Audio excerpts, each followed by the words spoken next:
Mayong gabi sa tanan, ug karong gabi una adlaw na Miyerkules, 9 o'clock na sa kagabion dinhi sa Cagayan de Oro City. Karong gabi una ang atong pagatun-an sa written word of God ay mahitungod sa pagbalik sa atong Ginoong sa Kristo. His second coming or the second coming of our Lord Jesus Christ, kung saan makita nato kini sa John chapter 14 verses 2 to 3 nga iyang gisaaran ang iyang mga apostles, ang disciples nga mubalik siya nining kalibutan na. Pero bago yan tayo magpatuloy, tayo po muna ay mananalangin o magampo. Ang mga amahan sa pangalan ni Jesus, salamat kay Ginoo nining gabi una, O Lord God, sa padayon namong pagsimba sa iyo Ginoo, pinaagi sa pagtuon sa imong pulong, labi na gyud sa imong second coming nining kalibutan na, O Lord God. Samahan mo po kami Ginoo, ug buksan mo po ang among mga kasing-kasing, O Lord God. Himuha kaming receptive Panginoon sa imong mensahe sa gabing ito, O Lord God. Gikan sa buntag hantod nining mga orasa kung doon naman kami pagkakasala nga nabuhat sa iyo Ginoo. Pasayloa kami, O Lord God. Linisin po kami, Lord, sa imong banal nga dugo nga nabuhos sa cross ng Kalbaryo. Ug himuha kaming angayan Ginoo sa imong atubangan, O Lord God. Labi na kayo Ginoo ang tanan nga makasaksi niini nga pagtulunan Panginoon dinhi sa Facebook, O Lord God, o sa YouTube Panginoon. Salamat kay Ginoo nini gabi una. Purihin ka Panginoon sa pangalan ni Jesus. Amen. Amen. So, ang mahitungod sa atong pagbalik or sa pagbalik sa atong Ginoong Kristo nining kalibutan na ang atong paghisgutan karon. The second coming of the Lord Jesus Christ dinhi nining kalibutan na. O kini atong makita sa John chapter 14 verses 2 to 3 kung saan siya ay nakipag-istorya sa kanyang mga apostles. Matod pa sa verse 2 sa atong Ginoong Kristo ngadto sa kanyang mga apostles, sa balay sa akong amahan adunay daghang mga lawak, ug moadto ako aron pag-andam og dapit alang kaninyo. Kung dili pa kini tinuod, dili ko unta kamo sultian niini. Verse 3. Ug kung atuan na ako didto ug makaandam nagdapit alang kaninyo, mubalik ako ug kuhaon ko kamo aron bisag asa ako atua usab kamo. Ang second coming is isa ni sa pinaka-well-known nga bukang bibig sa mga Kristohanon. Ordinaryo nga Kristohanon o mga leaders man mga Kristohanon, even the pastors, labi na gid sa mga pastors, bukang bibig kining second coming sa atong Ginoong Hesukristo. Gani si Apostol Peter mismo ang nagdeklara man ini sa mga Kristohanon nga iyang gisulatan dito sa Asia Minor sa 2 Peter chapter 3 verses 3 to 4. Anong unsay giingon ni Apostol Pedro sa mga Kristohanon patungkol sa atong kapanahunan karon about sa second coming sa atong Ginoong Kristo? Mao ni ang iyang giingon. Una sa tanan sa 2 Peter chapter 3 verse 3, una sa tanan angay ninyong hibaluan nga sa katapusang mga adlaw. So unsa ning katapusang mga adlaw? Sa atong kapanahunan karon. Gisulti kani ni Apostol Peter 1st century AD og iyang gilantaw gi-prophesy ang mahitungod sa atong kapanahunan karon. Angay ninyong mahibaluan nga sa katapusang mga adlaw may mga tao nga manungha kansang mga kinabuhi igamhan sa ilang kailibgon. Magbugal-bugal sila kaninyo. So unsa daw buhaton nining mga tawhana sa mga Kristohanon? Magbugal-bugal sila. Unsa ilang ibugal-bugal? Matod pa sa verse 4, sa pag-ingon, dili ba misaad man siya nga mubalik? Kinsay misaad? Si Jesus Christ. Dili ba misaad man siya nga mubalik? Hain naman siya. Nangamatay na lang ang among mga ginikanan apan mao gihapon ang kahimtang sa kalibutan sukad pa sa pagbuhat niini. So gibugal-bugalan nila ang saad sa atong Ginoong Kristo mahitungod sa kanyang pagbalik niining kalibutan na. So nganong giingon man nga second coming? Unsa man ning second coming? Nganong giingon man? Nganong gideklara man sa atong Ginoong Kristo ngadto sa iyang mga disciples nga siya ay mubalik. Kanus abade ay ang iyang unang pag-anhi first coming, first advent. Kung atong tanawon ang unang pag-anha sa atong Ginoong Kristo niining kalibutan na yung ipinanganak siya ni Virgin Mary. Mauna ang first advent sa atong Ginoong Kristo hangtod nga siya mamatay sa krus ng Kalbaryo ug misakang nabanhaw ug misaka nga nagalingkod sa tuo sa gahom sa Dios Amahan. Og gikan dito sa langit sa tuo sa Amahan, siya ay mubalik niining kalibutan na mauna ang second coming. Mubalik siya niining kalibutan na o karon atong tan-awon kung nganong mubalik man siya. So unsa ba kining second coming sa Ginoong Kristo? So ang second coming mao ang pagbalik sa atong Ginoong Hesus dinhi sa kalibutan physically. Nga do na gayo siya lawas dili espiritu. Kung paano misaka ang atong Ginoong Kristo na banhaw siya, nagkaroon ng glorified body, lawas nga maluwalhati o sa English pa glorified body, nga kung saan hindi na siya hawak ng matter o bisag sarado ang mga pultahan sa usa ka balay, pwede siyang musulod niini. Muna ang hulagway sa glorified body. Bisag nabanhaw na siya, namatay siya og nabanhaw na siya, pero mikaon siya. Og sa pagkaon niya, wala mahulog ang iyang pagkaon nga gikaon kay do naman siya lawas. Dili pa riya sa salida na Casper, kung kinsa ba sa inyo ang nakakita sa salida nga Casper na nung kumain ang Casper nga kalag ay nahulog ang pagkaon sa yuta lang dahil wala siya lawas, espiritu lamang siya. Pero ang glorified body dunay lawas nga mahimayaon nga kung saan ang unang nakaangkon niini ang atong Ginoong Hesukristo. Og matud pa sa atong Ginoong Hesukristo sa iyang written word, ang musunod nga magkaroon ng glorified body kagaya sa iyang lawas mao ang mga Kristohanon sa panahon sa pagkabanhaw nila kung kita ay banhaw na sa atong Ginoong Hesukristo. So mao na akong giingon nga mubalik ang atong Ginoong Hesukristo niining kalibutan na sa iyang second coming physically. Matud pa sa buhat or Acts chapter 1 verses 9 to 11, mauni ang giingon sa ato mauni ang giingon sa duha ka anghel ngadto sa iyang mga alagad nga nagtan-aw samtang siya ay gibayaw ngadto sa langit mahuman sa 40 days gikan sa iyang pagkabanhaw. Mauni ang giingon. Human niya isulti kini o human ni Jesus gisulti sa iyang mga disciples, gibayaw siya ngadto sa langit samtang nagtan-aw sila kaniya. Unya gisalibdan siya sa mga panganod. Gisalibdan siya panganod ug wala na nila siya makita. Verse 10, samtang nagtutok sila sa langit, sa pagkayab ni Jesus may duha ka tawo nga nagbistig puti nga mitungha pagkalit og mibarog tupad kanila. So kining duha ka tawo nga nagbistig puti, muning akong giingon ganina nga mao ni ang duha ka anghel. Verse 11, mingon sila mga taga Galilea, nganong nagbarog man kamo dinhi ug nagsigig hangad sa langit?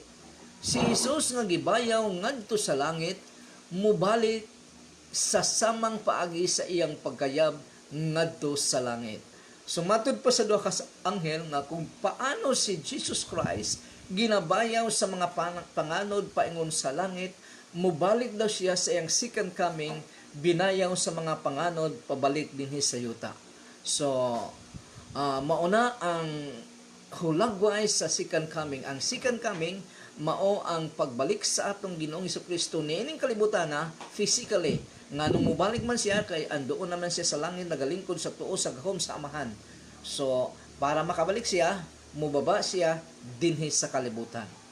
So unsa ba kining second coming sa Ginoo? Ikaduha. Kung unsa ba kining second coming sa Ginoo? Ang second coming sa Ginoong Hesus dili parehas sa kamatayon sa usa ka Kristohanon nga makauban na dayon niya ang Ginoong Hesus. Dunay mga pagtuo, daghang mga Kristohanon nga mituo, bisag dili Kristohanon mituo nga pag namatay ang usa ka tawo, diretso na dayon siya sa langit o kasama na niya ang atong Ginoong Dios, ang atong Ginoong Hesukristo, nga conscious siya ko, ma-enjoy na niya ang kalangitan sa oras siya ay mamatay. Pero mao ba kini ang giingon sa pulong sa Ginoo? Bagay na giingon sa atong ni Apostle Paul sa Philippians, nga matud pa niya, gusto niya nang pumanaw o kuhaon niya sa Ginoo para makauban niya ang Ginoo. So, pwede ito nga passage, pero sa akong paniwala, kung tanaw na to ang kamatayon sa usa ka tawo, matud pa ni Apostol Santiago ni James chapter 2 verse 26, dinhi hulagway ni Apostol James ang kamatayon sa usa ka tawo. Gikumpara niya ang pagtuo sa usa ka tawo nga kung ikaw ay Kristohanon, may pagtuo sa atong Ginoong Hesukristo, ngunit ang imong pagtuo dili makitaan og mga maayong binuhatan, patay daw na nga pagtuo, useless ka na nga pagtuo dahil walang maayong buhat nga resulta sa imong pagtuo. Samtang ang taong patay daw, ang tao nga wala ng espiritu, gibiyaan na siya sa espiritu, patay. So basahon ko lang. Matod pa sa James chapter 2 verse 26, kay sama nga patay ang lawas nga wala ng espiritu. So ang lawas pagbiyaan na sa espiritu, patay. Unconscious, dili conscious. Unconscious. Munang pagpatayan mo sa katao, dili na makalihok, wala na siya gihuna-huna, kay patay naman siya. Patay usab ang pagtuo kung walay mga buhat. So matod ko pa kanina, ang pagtuo nga walay maayong binuhatan, dili maghatod, dili mo resulta, o maayong mga binuhatan, kini ay patay. Sama ra nga ang tao nga patay, wala. Useless na, kay patay na siya. So muna ang giingon ni muna ang paghulagway sa kamatayon sa usa ka tawo.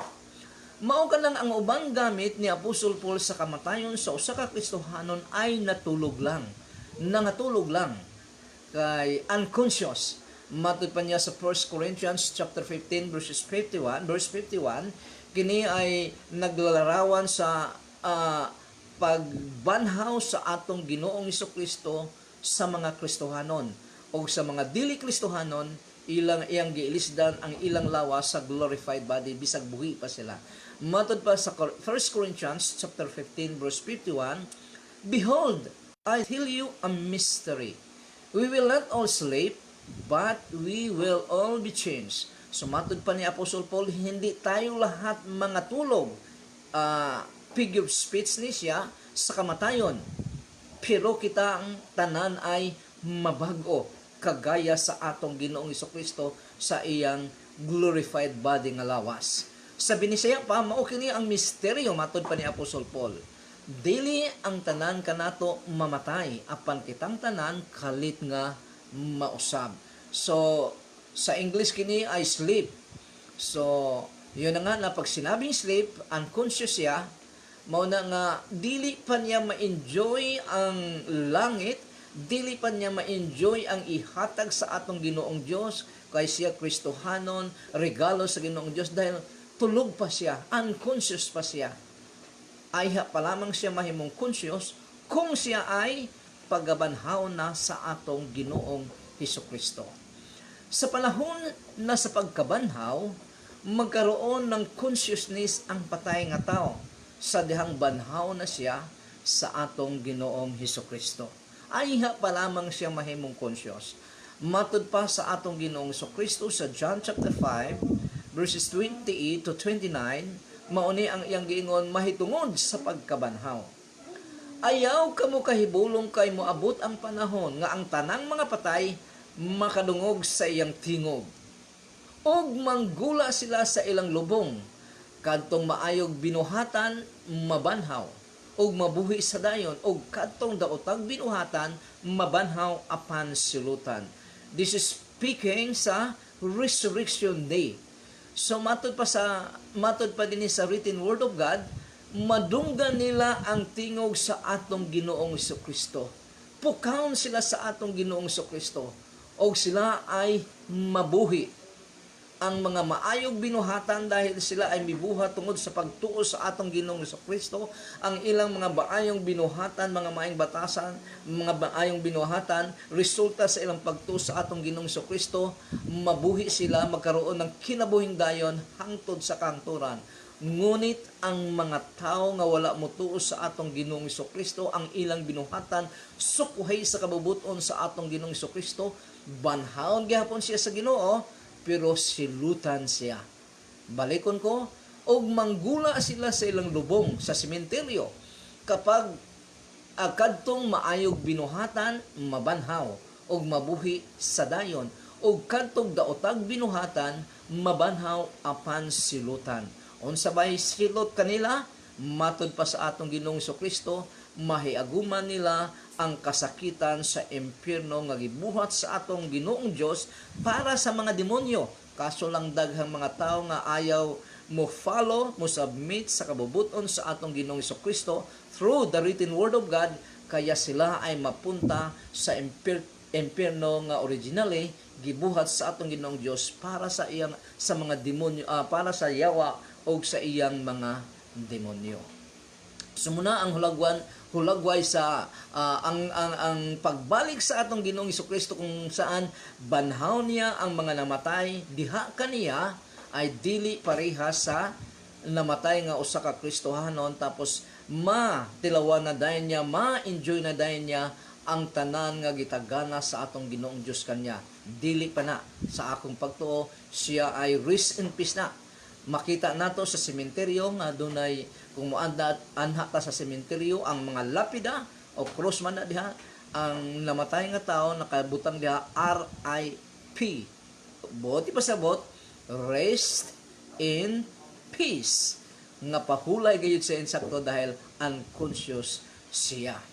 So unsa ba kining second coming sa Ginoo? Pangatlo, ikatulong nga rason kung ikatulong hulagway sa second coming sa atong Ginoong Kristo, ang second coming o rapture of the Christians, o kining rapture of the Christians o pagkabanhaw sa mga Kristohanon, ay parehas ra nga panghitabo, kay maumang kini ang pagluwas sa mga Kristohanon og unang pagkabanhaw.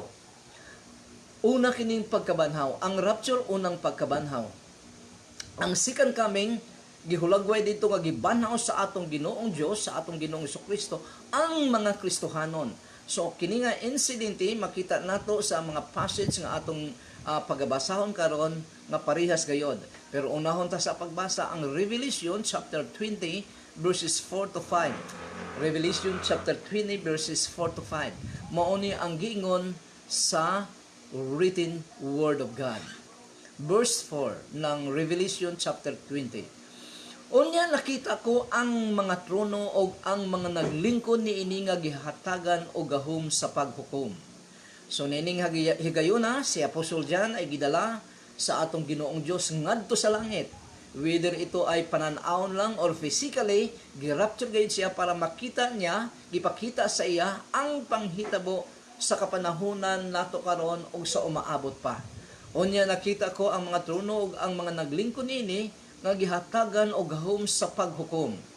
Nakita ko usab ang mga kalag ni adtong gipangpugutan tungod sa pagsangyaw nila sa kamatuoran nga gipadayag ni Hesus og tungod sa pulong sa Dios. Sumatud pa ni Apostol John, nakita niya ang mga kalag sa mga Kristohanon nga nagsangyaw sa pulong sa Ginoo o sa pulong sa atong Ginoong Kristo. Gipamugutan sila sa kaaway sa atong Ginoong Kristo, o gipamugutan sila sa mga tao nga mireject, ayaw motuo sa ebanghelyo sa atong Ginoong Kristo. Og sumunod niini matud pa, wala sila mosimba sa mananap o sa iyang larawan. So kinsa maning mananap, mauni ang Antichrist. Nga katong sa Revelation chapter 11 or 12 ba kato? 12 to 13 kung wa ko masayo, gipakita dito ang Antichrist nga gibuhatan siya og rebulto, og ang rebulto misulti, og ang kung dili sila mosimba sa rebulto o sa Antichrist, sila ay dili makapamalit sa gusto nila, sila ay pagapatyon. Kung dili sila magpapatatak ng 666, so muna giingon din wala sila mosimba sa mananap o sa iyang larawan. Wala sila magpapatik sa ilang agtang og kamot sa timaan sa mananap or sa Antichrist. Nabanhaw sila og naghari uban kang Kristo sulod sa 1,000 ka tuig. So dinhi nato makita nga ang unang pagkabanhaw ay Diha na banda sa tribulation period naa nay Antichrist. Daghan ng mga Kristohanon ang gipamatay sa Antichrist dahil ayaw nilang maghatag og loyalty. Ayaw nila maghatag og devotion pagsimba sa Antichrist nga kung saan nangayo niini. Kay mao man kini ang nangayo niini nga magpasimba ang Antichrist o si Satanas mismo. So tungod niini gipangpugutan or gipamatay sila sa Antichrist. Og sa verse 5 mo ning gingon, wala mabanhaw ang ubang mga patay hangtod nga miagi ang usa ka libo ka tuig. Mao kini ang unang pagkabanhaw. So ang resurrection day sa panahon ng tapos na ba ang tribulation period o kamulo pa yung tribulation period, mao ang first resurrection nga nahitabo nga gibanhaw sa atong Ginoong Hesukristo ang mga Kristohanon. Gibanhaw sa atong Ginoong Hesukristo. So matod pa nini, mao kini ang unang pagkabanhaw. So buot ipasabot nga ang resurrection sa mga Kristohanon, ang rapture nga nahitabo sa mga Kristohanon ay panahon sa diha sa tribulation period. Humana ang tribulation period o diha basta tunga maunto ang hulagway sa first resurrection or rapture. So sa 1 Thessalonians chapter 4 verses 15 to 17 dinhi gipakita kung unsa ang hulagway sa rapture or perhaps second coming sa atong Ginoong Hesus nga mokuha sa mga Kristohanon. So tan-aw nato ang paghulagway sa written word of God through Apostle Paul sa rapture nga gipakita sa atong Ginoong Dios through Apostle Paul. Matud pa sa verse 15, ang pagtulunan sa Ginoo nga gitudlo namo kaninyo mao kini. So mao ni ang pagtulunan sa atong Ginoong Hesukristo. Kita nga mga buhi pa kauban din sa Apostle Paul, giapil niya ang iyang kaugalingon. Matud pa niya, kita nga mga buhi pa inigbalik sa Ginoo in His second coming, dili maguna ni antong nangamatay na. So inigbalik sa Ginoo daw, dili kita maguna ni antong nangamatay na. Verse 16, unya mabati ang singgit sa pagmando og ang tingog sa archangel, ingon man ang lanog sa trompeta sa Dios. So mabati nato sa rapture day, sa pagbalik sa atong Ginoo, dunay singgit nga pagmando og ang tingog sa archangel, ingon man ang lanog nga trompeta sa Dios, og mukunsad ang Ginoo gikan sa langit. Mukanaog si Jesus Christ gikan sa langit. Maoy unang banhawon, so resurrection na. Maoy unang banhawon kadtong nangamatay nga nagtuo kay Kristo, kang Kristo. So sa panahon sa rapture day, pagkabanhaw, ang unang banhawon ay ang mga tao nga nangamatay tungod sa ilang pagtuo kay Jesus Christ. Buot ipasabot, tanan nga matinod anon nga Kristohanon, pag-abot sa pagbalik sa Ginoo sa iyang rapture, sila ay pagabanhawon sa atong Ginoong Hesukristo. Buhion sila. Buot ipasabot, tawgon sila sa ilang mga lubnganan, makabati sila sa tingog sa atong Ginoong Hesukristo, o sila ay mamangon sa ilang lubnganan ayon sa atong gibasa kanina sa John chapter 5 verse 28 kung hindi ko masayo. Verse 17, unya kita nga mga buhi pa, kita nga mga Kristohanon nga buhi pa, ni adtong adlaw on that day, bayawon uban kanila didto sa mga panganod aron pagsugat sa Ginoo. So buot ipasabot ang mga Kristohanon nga maabutan sa atong Ginoong Hesukristo sa iyang rapture, sa iyang pagbalik ning kalibutan na nga buhi pa ay bayawon. Dili na banhawon, nga nung banhawon man nga wala man namamatay. Bayawon lamang, ilisdan ang atong lawas nga dunay kamatayon sa lawas nga mahimayaon nga kabagaya sa atong Ginoong Hesukristo.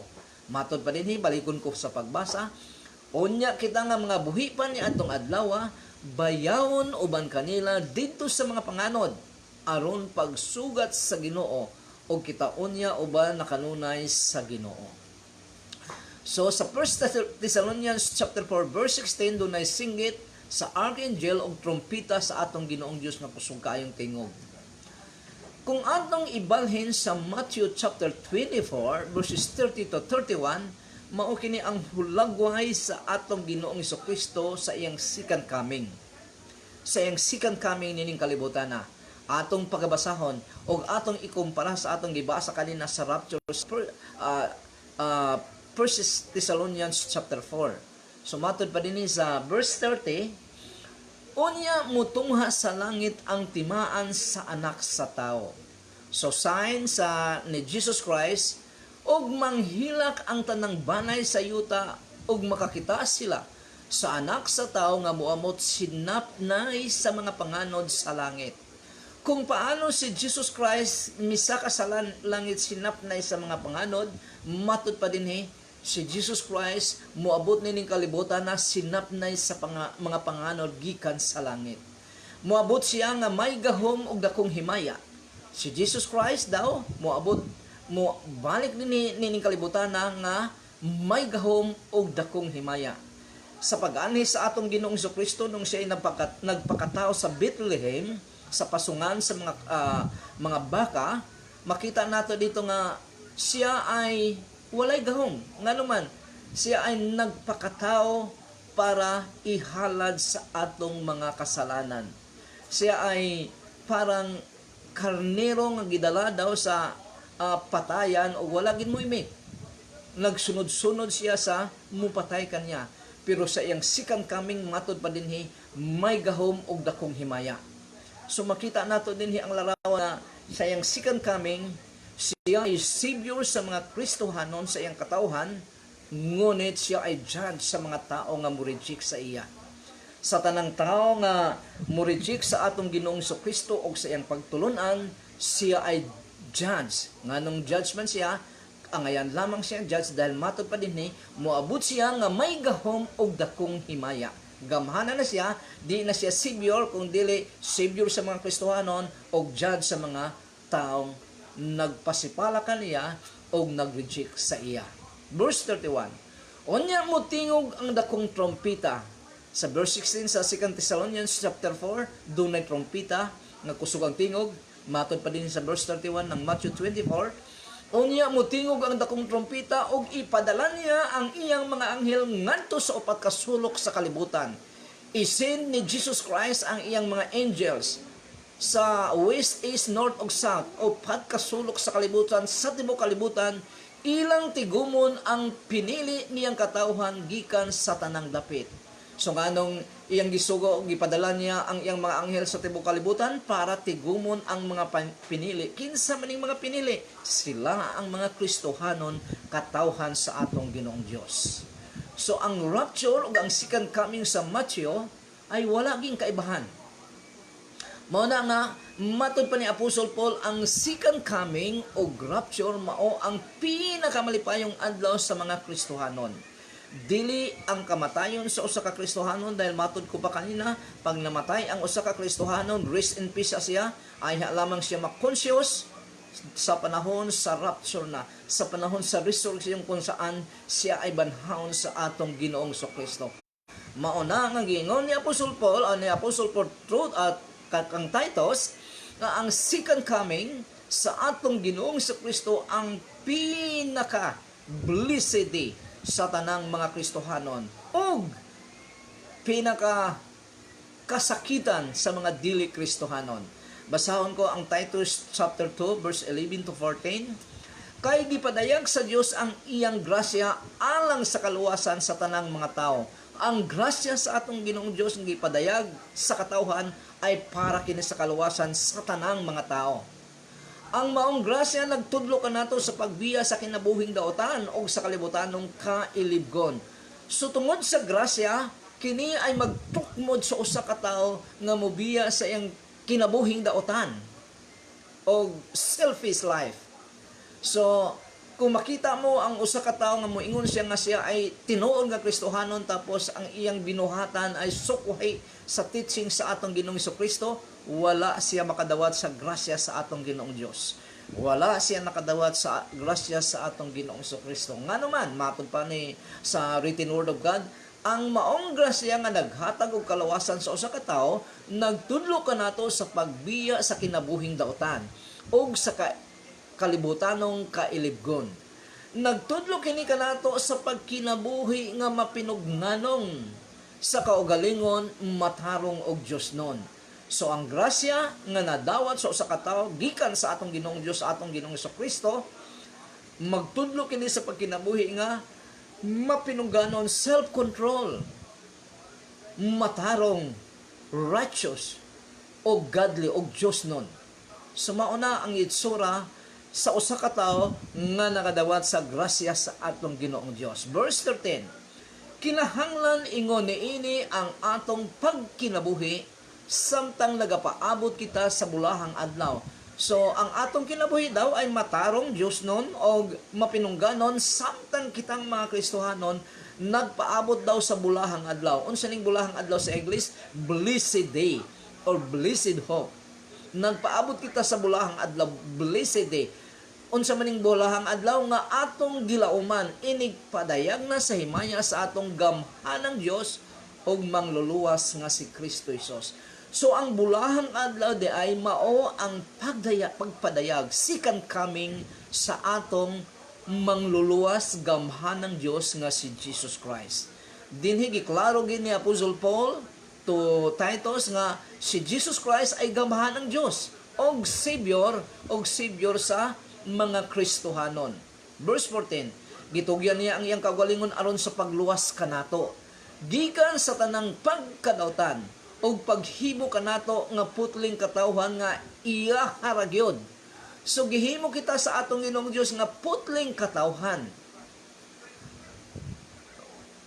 para mabiyaan nato ang pagkadautan og iya haragyod. Dili niya gusto sa atong Ginoong Dios nga i-share nato ang atong kaugalingon ngadto sa pagkayawanon ngadto ni Satanas ngadto sa yawa. Iya haragid daw, siya ragid ang gustong manag-iya sa ato. Balikon ko, gikan sa tanang pagkadautan og paghimo kanato nga putling katawhan nga iya haragyod, katawhan nga matinud-anon sa pagbuhat og maayo, faithful sa pagbuhat og maayo. Busa kung maglaom ka niini nga adlaw isip Kristohanon sa pagbalik sa atong Ginoong Kristo, karon pa lang pagkinabuhi, magkinabuhi ka na nga matinud-anon nga Kristohanon. Matod pa ni Apostle Paul, according to Apostle Paul, supervised by the Holy Spirit. Karon naman atong tan-awon ang gideklara usab ni Apostle John, si John the Beloved, sa 1 John chapter 3 verses 2 to 3. Matod pa din ni Apostle John, minahal kong mga kaigsuunan, kita karon mga anak na sa Dios. So ang iyang gisulatan dinhi ay ang mga Kristohanon. Matod pa niya, kita karon ang mga anak na sa Dios. Wala pa nato matino kung maunsa gayud unya kita. Apan ang nasayra nato mao nga inigabot na ni Kristo may sama kita kaniya, kay makita man nato siya. Inigbalik daw ni Jesus Christ sa iyang second coming, mahisama kita kay Jesus Christ. Kung paano si Jesus Christ mayroong glorified body, mauusab kita nga mga Kristohanon. Verse 3, ug ang tanan nga nagbato niini nga paglaom diha kang Kristo, nagputli sa ilang kaugalingon, ingon nga si Kristo putli.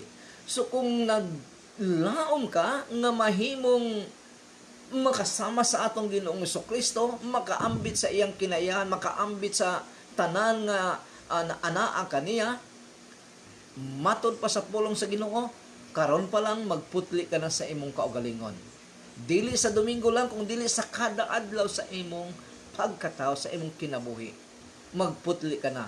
Dugangan pa ginato sa verse 4, matod pa din ang nakasala naglapas sa balaod sa Dios, kay ang pagpakasala maoy paglapas sa balaod sa balaod. So nasayod kamo nga mianhi si Kristo aron pagkuha sa atong mga sala ug siya walay sala.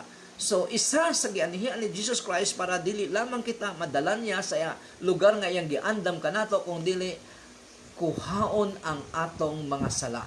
Matod pa sa verse 5, nasayod kamo nga mianhi si Kristo aron pagkuha sa atong mga sala ug siya walay sala. Verse 6, busa ang tanan nga anak kang Kristo dili na magpakasala.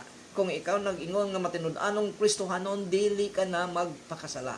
Apan ang magpadayon sa pagpakasala, wala pa makakita o makaila kang Jesus Christ.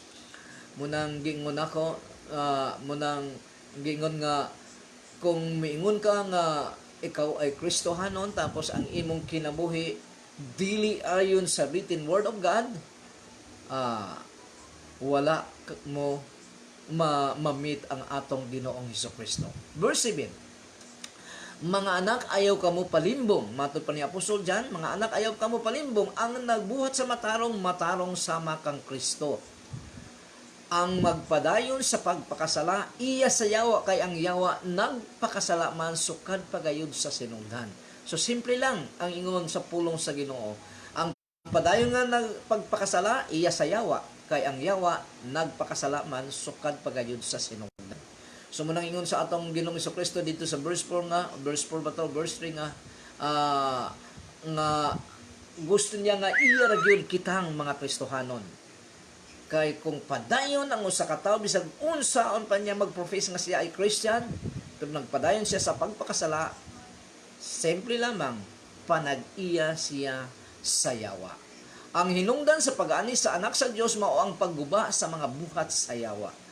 So ang buhat sa yawa sa usa ka tawo nga naimpluwensyahan niya, kung nadawat mo ang atong Ginoong Hesukristo, naghari siya sa imong pagkatao, gubaon niya ang kasalanan o ang makita sa imo ang imong desire dayon, ang maayong mga binuhatan, pinasikad sa imong pagtuo sa atong Ginoong Hesukristo nga naa nasulat sa written word of God diha sa Biblia. Nganong doon na may second coming? Nganong doon na may second coming? Ganina ang hulagway sa second coming atong gitanaw karon. Nganong doon na may second coming? Unang-unang rason nganong doon na may second coming, para kuhaon ang mga Kristohanon og dalhon sa lugar nga iyang giandam para kanato. Kuhaon kita sa atong Ginoong Hesukristo og dalhon sa lugar nga iyang giandam kanato sa iyang saan kanato more than 2,000 years ago. Matod pa sa John chapter 14 verses 2 to 3, sa atong Ginoong Hesukristo, sa unang mga Kristohanon nga iyang mga disciples, sa balay sa akong amahan. So sa balay daw siyang amahan, kinsa man iyang amahan, ang God the Father, asa man tuwa sa langit. Sa balay sa akong amahan adunay daghang mga lawak, ug moadto ako aron pag-andam og dapit alang kaninyo. So daghang daw mga lawak sa balay sa iyang amahan. So bang translation, matod pa sa atong Ginoong Hesukristo, in my Father's house are many mansions. So ang lawak sa ubang translation ay mansions, dito ang translation. So kung iayos ta ni pagkuan, pwedeng ang lawak sa balay sa iyang amahan nga pagatirha, pagapuy-an sa bawat Kristohanon, hatagan og usa ka lawak, pero ang gidakon sa lawak ay gidakon sa usa ka mansyon. So huna-una aragod kung unsa ng mansyon nining kalibutana, nay 4 ka palapag, nay 3 ka palapag nga dagko kay nga balay. Sumuna ang hulagway sa lawak sa atong Ginoong Hesukristo nga giandam sa mga Kristohanan bawat isa. Kung dili pa kini tinuod, dili ko unta kamo sultian niini. Verse 3. Og kung atuan na ako didto, kung si Jesus Christ ay ando na, og makaandam ng dapit alang kaninyo, matapos na siyang moandam sa dapit alang kanato, mubalik ako og kuhaon ko kamo aron bisag asa ako atua usab kamo. Sumauning second coming. Sa iyang pagsaka ngadto sa langit, nag-andam siya og lugar para sa mga Kristohanon. Matapos niyang maandam kini, mubalik siya sa kalibutan para unsay nungdan, kuhaon ko kamo aron bisag asa ko at tua usab kamo. Sumunang hinungdan, number 1 nga reason kung nganong dunay second coming. Unsa pay laing reason kung dunay second coming? Daghang kay mga reason, pero tulo lang akong giandam nini. Ikaduha nga reason kung nganong dunay second coming, para panimaslan sa atong Ginoong Hesus, sa atong Ginoong Dios, ang mga tawo nga naga-reject kaniya. Ang atong Ginoong Dios, ang atong Ginoong Hesukristo ay puno sa gugma. Pero ang iyang gugma dunay limitasyon. Pag ang usa ka tawo dili na gyud ang ayan sa iyang gugma, dahil i-reject gayon siya, then ang iyang gugma mapalitan ka na og panimalos. Matod pa sa 2 Thessalonians chapter 1 verse 6, mao ni ang giingon ni Apostol Paul sa mga Kristohanon sa Thessalonica. Verse 6 ng 2 Thessalonians chapter 1. Buhaton sa Dios ang matarong. So ang matarong daw ay buhaton sa Dios. Unsa ni nga matarong? Paantuson niya kadtong nagpaantos kaninyo. So kining mga Thessalonian Christians ay mga persecuted ni nga mga Kristohanon sa kapanahonan ni Apostol Paul. Gipaantos siya sa mga tao nga nag-reject sa pagtulunan sa Kristyanismo, nag-reject sa atong Ginoong Kristo. So matarong lamang nga matod pa ni Apostol Paul, matarong lamang nga paantuson niya kadtong nagpaantos kaninyo. Og papahulayon kamong nagantos ingon man usab kami. Kano sa daw niya papahulayon ang mga Kristohanon, apil na si Apostol Paul nga nagantos, buhaton niya kini, inigbalik sa Ginoong Hesus gikan sa langit, kinuyugan sa iyang gamhanang mga anghel. Ang tinuod nga rest in peace sa mga Kristohanon, didto na unya sa second coming sa atong Ginoong Hesukristo. Maunang hinungdan nga ang second coming sa atong Ginoong Hesukristo ang pinaka-blessed nga adlaw nga gilauman sa tanang mga Kristohanon. Verse 8, muanhi siya uban sa nagdilaab nga kalayo aron sa pagsilod ni adtong wala mo ila sa Dios o ni adtong wala mo dawat sa maayong balita mahitungod sa atong Ginoong Hesukristo. Kinsay silutan sa atong Ginoong Dios, kinsay silutan sa atong Ginoong Hesukristo sa kalayo. Matod pa dinhi, kadtong wala mo ila sa Dios o ni adtong wala mo dawat sa maayong balita mahitungod sa atong Ginoong Hesukristo. Those people who reject the word of God, the gospel of the Lord Jesus Christ, mauto ang silutan sa atong Ginoong Hesukristo. Ang wala mo ila sa Dios, silutan sa atong Ginoong Hesukristo. Unsa kini nga silot? Verse 9, maganto sila sa silot nga mao ang walay katapusang pagkalaglag, walay katapusang kalayo didto sa lake of fire, sa kalayo sa impierno. Og ipahilayo sila gikan sa presensya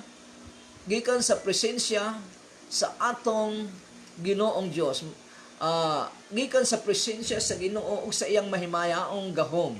So matod pa dinhi, maganto sila sa silot nga mao ang walay katapusang pagkalaglag sa lake of fire, ug ipahilayo sila gikan sa presensya sa Ginoo ug sa iyang mahimayaong gahom. So kung imong pangutanon, ang mga tao nga ayaw sa atong Ginoong Dios, mas gusto nila nga layo sila sa presensya sa atong Ginoong Dios. Dahil ayaw nila sa atong Ginoong Dios. But pasabot ayaw nila ng presensya sa atong Ginoong Dios. So unsay mas malipayon sila. So unsay pasabot din nga silot nga mahilayo sila gikan sa presensya sa atong Ginoong Dios. Simple lamang. Nagingon si nagingon si King David nga kung siya mo adto sa pinakalayo sa sidlakan kasadpan no bisag asa siya mo adto, andoon ang presensya sa atong Ginoong Dios. Sa tribulation period, ang mga tao nga nagpatatak sa Antichrist sa ilang kamot ug sa ilang agtang sa 666, silutan daw sila sa atong Ginoong Dios adlaw ug gabi atubangan sa atong Ginoong Hesukristo. Buti pasabot naagid ang presensya sa atong Ginoong Dios. Pero nganong giingon man dinhi sa pulong sa Ginoo nga ipahilayo sila gikan sa presensya sa atong sa Ginoo ug sa iyang mahimayaong gahom. Buti pasabot nga ang compassion, ang grasya sa atong Ginoong Dios, ang love sa atong Ginoong Dios, dili na mabatian ni ining mga tawhana nga gisilutan sa atong Ginoong Dios. Ang presensya sa iyang gugma, ang presensya sa iyang grasya, ang presensya sa iyang compassion ug tanang mga maayong binuhatan sa atong Ginoong Dios, dili na masinatian sa mga tawo nga silutan sa atong Ginoong Hesukristo ngadto sa kalayo sa impierno. Maunang hinungdan kung imong basahon ang Lazarus and the rich man nung mamatay ang sapian nga tao dahil wala siyang pagpakabana kay Lazarus nga kaya niyang tabangan pero wala niya tabangi, namatay siya og naadto sa impierno. Mihangyo siya kay Abraham nga, amang Abraham, Kung pupwede lang sana, ipaanhi sila sa Rose o ipabasa ang finger niya, ang dulo sa iyang tulo para malamigan lang ang akong dila kay nagantos ako sa napakainit nga nining kalayo nining lugara. Unsay gitubang ni Abraham, anak, hinumdumi nga didto ka pa sa yuta, hinumdumi ang imong kahimtang dito, nagpasasa ka sa luxurious life mo, samtang sila sa nga kaya mong tabangan, wala mo gitabangi.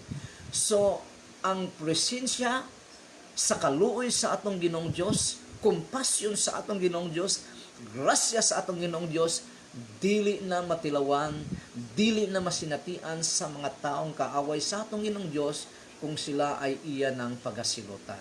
Ipahilayo sila sa presensya sa atong Ginoong Dios nga mahimayaon. So nganong mubalik man ang atong Ginoong Jesucristo nining kalibutan na para panimaslan niya ang mga tao nga miritsika niya og ayaw magpahari kaniya. Ikatulo, nganong doon na may second coming. Number 3, para maghari din sa kalibutan physically sa usa ka libo ka tuig ang atong Ginoong Hesukristo. Mao na nga maghari siya sulod sa usa ka libo ka tuig nining kalibutan na. Revelation chapter 20 verses 6 to 10 mao ning giingon, bulahan kaayo ang nahiapil sa unang pagkabanhaw. Wala na'y gahom kanila ang ikaduhang kamatayon. Mahimo silang mga pari sa Dios og ni Kristo, ug maghari sila uban kaniya, uban kay Jesus Christ, sulod sa usa ka libo ka tuig. Ang atong Ginoong Jesucristo physically maghari nining kalibutan na for 1,000 years sa iyang second coming. Tapos, verse 7, tapos sa usa ka libo ka tuig, buhian si Satanas gikan sa bilangguan, unya suruyon niya ang kanasuran nga mao ang gugong-magog, aron paglimbong kanila. Tigumon niya sila alang sa usa ka dako nga gubat, ug ang ilang gidaghanon sama sa balas sa baybayon, mikatap sila sa tibuok kalibutan, ug gilibutan nila ang kampo sa katawan sa Dios ug ang syudad nga iyang gimahal apan may kalayo nga gikan sa langit nga milaglag kanila. Ang yawa nga naglimbong kanila gitambog usab ngadto sa linaw nga kalayo ga sopre, din gitambog ang mananapog ang bakakong propeta didto, sakiton sila adlaw gabi hangtod sa kahangturan. Sumuna ang atong Ginoong Jesucristo maghari og ang iyang seat sa government didto sa bansang Israel. Iyon nga isa sa mga hulagway siyang paghari siguro dahil ang kalibutan sa tribulation period ay maguba ng Giyod. Grabing pagkaguba, apil na siguro ang kalangitan.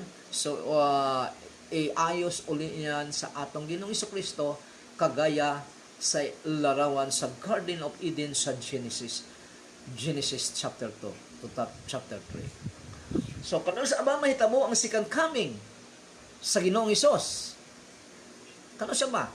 Sa panahon nga daghan na kaayong mga bayot sa kalibutan. So, usa ka hulagway nga kung saan gilarawan sa atong Ginoong, gikumpara sa atong Ginoong Jesucristo nga pagdaghan na gani kayo ang mga gay o mga bayot nining kalibutan na mubalik na gid siya. Naa na siya sa iyang pagbalik. Sa Lucas chapter 17 verses 28 to 30, mao ni ang pagkumpara sa atong Ginoong Jesucristo sa iyang pagbalik nining kalibutan na sa kapanahonan nila ni Lot. Mahisama usab kini sa panahon ni Lot. Ang tanan nagpadayon, pagpangaon o pagpanginom, pagpamalit o pagpamaligya, pagpananom o pagpamuhat o balay. Sa adlaw nga bibiya si Lot sa Sodoma, ang kalayo o gasopre ulang gikan sa langit o gitabunan mitabon kanilang tanan. Moosab unya kini ang mahitabo sa adlaw nga ipadayag ang anak sa tao o pagbalik sa atong Ginoong Jesucristo. So unsay hulagway sa kapanahonan ni Lot? Ang hulagway sa kapanahonan ni Lot, ang mga lalaki ay grabe na kaayo, dili na sila gusto sa babae. Gusto nila lalaki na lang. Sumunang gitawag og sodomites, mga gay, mga bayot o mga bakla. Sumunang sa kapanahon na ni Lot, mao na ang gikumpara niya sa pagbalik ni Jesus Christ. O kung isa pa ka message doon nga kinahanglan gid nga mag-andam ang mga tao sa iyang pagbalik. Ngano man sa dili nila inaasahan, baka yun na ang pagbalik sa atong Ginoong Jesucristo. Sa atong kapanahonan karon, kung atong makita, grabe na kayo ang kadaghan sa mga bayot, sa mga gay, nga most of them are against sa gospel sa atong Ginoong Jesucristo. So ingon niya na ang pagkumpara sa pagbalik sa atong Ginoong Jesucristo. Paano ang hulagway? Ipakita ko lang otro ang hulagway sa kapanahonan ni Lot. Katong na ay bisita si Lot nga duha ka mga anghel sa pagkakita sa iyang mga silingan nga mga lalaki nga dunay bisita si Lot nga duha ka mga lalaki nga mga anghel. Miadto dayon gisugo dayon nila si Lot o gipangayo dayon niya ang duha niya ka bisita kay gusto silang makipag-sex. Madud pa ni Lot nga, "O ayaw, kay ako ka ng bisita, under sila sa akong proteksyon kay ako silang bisita. Ni ay duha ko ka anak nga mga batanon pa, mga virgin pa sila lang. Bahala kun sa buhaton ninyo sa akong duha ka anak, ayaw lang akong duha ka bisita." Pero ingon mga tao, dili pwede, kinahanglan nga katugin ang imong bisita nga mga lalaki ang among gusto. Sumuna ang hulagway sa kapanahonan ni Lot. Kano sa ba mahitabo ang second coming sa Ginoong Hesus? Sa adlaw nga wala mo damha nga mobalik na siya. So kung ikaw ay wala magdahom nga mobalik ng atong Ginoong Jesucristo, basig mo unang adlaw orasa nga mobalik na siya nining kalibutan. Sa Matthew chapter 24 verse 42 mao ning giingon sa atong Ginoong Jesucristo, "Busa pagbantay kamo kay wala kamo masayod kung unsang adlaw mo anhi ang inyong Ginoo." So unsang message dinhi? Pagbantay, pangandam, pagbantay. 43, hinumdumi kini, kung ang agalon sa panimalay nasayod pa unta unsang taknaa sa gabi mo abot ang kawatan, magtukaw gayud siya og dili mo tugot nga ang kawatan mulungkab sa balay busa. Kamo usab kinahanglan nga andam kanunay kay moabot ang anak sa tao si Jesus Christ in the second coming sa takla nga kamo wala magpaabot kaniya. So unsay message dinhi dahil wala na kay balo kung kanusa mo balik ang atong Ginoong Jesucristo, kinahanglan prepare kita daan. Andam kita daan sa pagsugat sa atong Ginoong Jesucristo. Paano ba kita mahimong preparado sa pagbalik sa atong Ginoong Jesucristo? Ang atong pagkatao, ang atong kaugalingon, submissive gayud sa kabubuton sa atong Ginoong Jesucristo nga nahisulat sa iyang written word diha sa Bible. Mauna ang pangandam nga gustong makita sa atong Ginoong Jesucristo sa matag Kristohanon. So mauna. So kalit-kalit lang. Sa 2019, nakita nato nga murag okay kayo ang kinabuhi sa 2019, sa kalit lamang pagpasok sa 2020, nabag-o ang kinabuhi sa kalibutan, sa tibuok kalibutan. Yun na nga na wala nato ni palandunga, hindi natin inaasahan na ganito ang mangyari sa 2020, pero bigla lang nabaliktad o na-change ang dagan sa kinabuhi sa matagtaw sa tibuok kalibutan pag-abot sa 2020. So muna nga dapat ang matag-usa ka nato, ikumpara nato ang pagbalik sa Ginoo, andam gay kita kanunay nga nagasunod kanunay, faithful kanunay sa kabubuton sa atong Ginoong Jesucristo kay basig maabtan ka nga dili ka andam. Masurprise ba ang mga Kristohanon sa adlaw sa second coming sa atong Ginoong Jesucristo? Dili gayud. Ngano man, matud pa sa pulong sa Ginoo sa iyang written word sa 1 Thessalonians chapter 5 verse 2, 4 ug 6, mao ni giingon sa 1 Thessalonians chapter 5 verse 2. Kamo mismo nasayod kaayo nga ang pagbalik sa Ginoo, His second coming, sama sa usa ka kawatan nga moabot sa gabi. So dili gid pamalandungan, dili inaasahan kay moabot sa gabi, sama sa kawatan, dili na mo sabang kanon sa siya mangawat. Verse 4, apan kamo mga igsoon wala magpuyo diha sa kangitngit. Ibig sabihin nga ang mga Kristohanon wala magpuyo sa walay alam, mahitungod sa kabubuton sa atong Ginoong Jesucristo, labi na gid sa iyang pagbalik. Busa dili kamo makalitan sa maong adlaw nga moabot sama sa usa ka kawatan.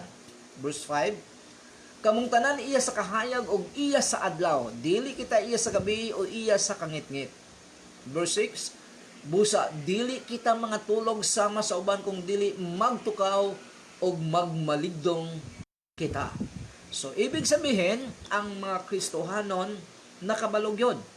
Dahil sa written word of God, di pahibalo ng daan sa atong Ginoong Kristo ang mga signs sa haduol na siyang magbalik. Kung nagbasa lang kita sa atong written word, dili kita mailad sa yawa o nakabalo kita ng atong Ginoong Kristo hapit nang mubalik. Hapit nang mubalik ang atong Ginoong Kristo. Hapit na gyud. Sa 2 Peter chapter 3 verse 10, mao ning gingon, apan ang adlaw sa Ginoo moabot sama sa usa ka kawatan. Niya ang adlaw ang kalangitan mahanaw uban sa kusog nga dinahunog ug ang mga butang mosilaob ug maugdaw ang mga yuta o maugdaw ang yuta mahanaw uban sa tanang nga anaan ini. So mao ni ang sa panahon sa tribulation period nga grabe ang panghitabo sa nityo nga kuan silot sa Ginoo sa mga tao nga mo-reject kaniya. Nining higayuna ang mga Kristohanon gipadapli na sa Ginoo para dili maapil ang mga Kristohanon sa kapungod nga ahatag sa atong Ginoong Dios ngadto sa mga tao nga ayaw magpahari sa atong Ginoong Kristo. The time is very very soon when the great and powerful men and women on earth who neglect God will be terrified and humbled. But we who do the will of the Lord Jesus Christ are looking forward to a new heaven and a new earth, the home of righteousness. So muna, igsoon, kung nagpaabot ka sa second coming sa atong Ginoong Kristo, nga mahisama ka sa atong Ginoong Kristo, karon pa lang, pag matinud-anon sa atong Ginoong Kristo. Ayaw gamita ang ngalan sa atong Ginoong Kristo for your sake, para lang ma-justify ang imong gusto. Gamiton mo ang ngalan sa atong Ginoong Kristo. Pag kinabuhi, ayon sa kabubuton sa atong Ginoong Kristo nga nahisulat sa iyang written word. Mao kini ang ikaduhang pag-anha sa Ginoong Hesus nining kalibutan na para luwason kitang mga Kristohanon nga nagasugod kaniya, nga nagasunod kaniya, og silutan ang mga tao nga ayaw magpahari kaniya. Ayaw sumunod sa kabubuton sa atong Ginoong Kristo. Nasa imo ang pagpipili. Pero ako o ang akong pamilya, we will obey the Lord hangtod sa iyang pagbalik. When Jesus return, there will be only two groups of people on this planet Earth. Those who rejected the Lord Jesus Christ, nag-reject sa atong Ginoong Kristo, o kadtong nag-accept, o kadtong nagpahari sa atong Ginoong Kristo. Ang nag-reject sa atong Ginoong Kristo, muingon sila sa mga bukid nga tabuni kami kay ayaw namong tumingin sa Lamb of God, kay Jesus Christ. Ngunit kadtong nagapahari sa atong Ginoong Kristo, bukas ang ilang mga kamot nga mutsugat sa atong Ginoong Kristo. Asa ka niya ng grupo ha? Dito ka ba sa nag-reject sa atong Ginoong Kristo sa iyang pagtulunan, pinaagi sa pagkinabuhi, hiwalay sa kabubuton sa atong Ginoong Kristo, pagkinabuhi para sa imong kaugalingon lamang, pagkinabuhi nga gigagamiton mo pagani ang ngalan sa atong Ginoong Kristo for your convenient, for your sa imong kaugalingon lang, o dito ka ba sa nagpailalong gayud kanunay sa kabubuton sa atong Ginoong Kristo with humility in your heart. Naa sa imo igsuon ang pagpipili. Pero ang gusto sa atong Ginoong Dios, sa atong Ginoong Kristo, piliin mo gid siya. Matod ko pa kanina, ang impyerno wala buhata para sa mga tao, gibuhat kini sa yawa o sa iyang mga demonyo. Pero kung ang tao magpakademonyo kagaya ng yawa, muhantong gid siya sa kalayo sa impyerno. So dinhi natapos ang atong pagtulunan nga second coming, og salamat sa tanan nga naga-tan-aw na ini nga video. Naway ang panalangin sa atong Ginoong Dios kanunay magalakhag kaninyo. Praise God. Og tayo mag-aampo na. May abot tayo og usa ka oras, so mag-ampot ta mga igsoon. Among amahan sa pangalan ni Hesus, salamat kay Ginoo sa katatapos namong pagtuon sa imong pulong, O Lord God, sa imong teaching, Panginoon, about the second coming, O Lord God. Bless all the people, Panginoon, who watching us, O Lord God, on this teaching, Panginoon, about your second coming, O Lord God. Bless them, O Lord God, sa lahat ng aspito sa ilang mga kinabuhi, Panginoon. Sa mga sakit, Ginoo, anumang klaseng sakit, O Lord God, I pray, Panginoon, sa imong proteksyon, O Lord God. Tabuni kami, Ginoo, sa imong proteksyon, O Lord God, para ang mga viruses sa mga sakit, Ginoo, dili makapanghilabot sa imong physical nga lawas because of your protection, Panginoon. Lord God, sa apektado kami, Ginoo, sa pagbabago, sa takbo ng buhay, O Lord God, sa 2020, Panginoon. So we pray, Father God, of your provision, Panginoon, as you promise, O Lord God. Para di kami magkulang, O Lord God, guide us, Panginoon. People, O Lord God, who are watching this, Panginoon, guide them, O Lord God. Give them wisdom, O Lord God, to create wealth, Panginoon, para sa adlaw-adlaw nilang panginahanglan, Amahan. Salamat kay Ginoo, salamat kayo, Diyos. Naway sa gabing ito, Ginoo, ikaw po ay nahatagan namong papuri, O Lord God. Ang imong kasing-kasing naway, Ginoo, ay nahatagan namong ngiti, O Lord God, in learning, studying your word, Panginoon, especially in the topic, Panginoon, of your second coming, O Lord God. Salamat kay Ginoo. Panalangini, Ginoo, ang tanan, Ginoo, nga nananaw ni ini nga live video, O Lord God. Ug mananaw pa, Ginoo. Salamat kayo, Amahan. And the Lord will bless you and keep you. The Lord make His peace shine upon you and be gracious to you. The Lord lift up His countenance upon you and give you peace. O ang tanang mga anak sa Diyos magaingong. Amen and amen. Maayong gabi sa tanan nga naabot na ini nga pagtulunan. Ang Ginoo maanaa kaninyo. Good night.